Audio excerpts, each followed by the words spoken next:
السلام عليكم ورحمة الله وبركاته. أزمة حدثت بين بوسي شلبي وأبناء محمود عبد العزيز، وقامت بوسي عبد العزيز برفع دعوى قضائية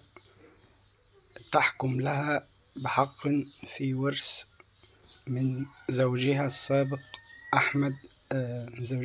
محمود عبد العزيز، ورد ابنه كريم محمود عبد العزيز ببيان من مكتب المحامي أحمد طنطاوي إن في الآونة الأخيرة تناثرت العديد من التصريحات المغلوطة حتى وصلت إلى حد الكذب والافتراء على والدنا الراحل رحمه الله، وقامت إحدى السيدات بإقامة دعاوى قضائية وبلاغات جنائية تتضمن العديد من المغالطات والأكاذيب بأن الولد قد قام بمراجعتها بعد طلاقها منها، وطالة أخرى بأن المأذون قد قام بتزوير شهادة طلاقها.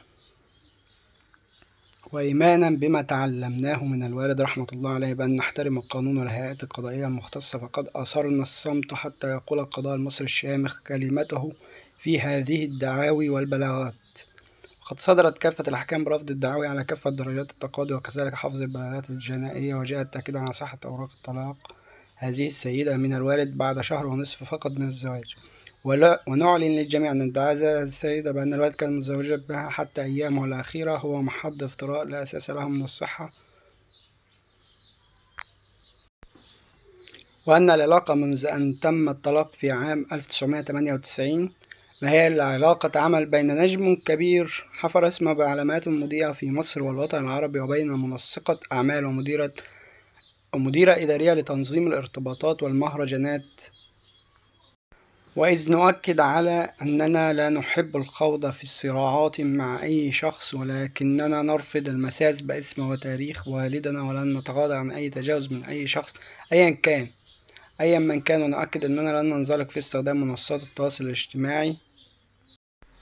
للتراشق أو الرد على هذا أو ذاك. وقد تم تكليف المستشار القانوني الخاص بالورثة باتخاذ كافة التدابير القانونية والإجراءات اللازمة لحفظ كافة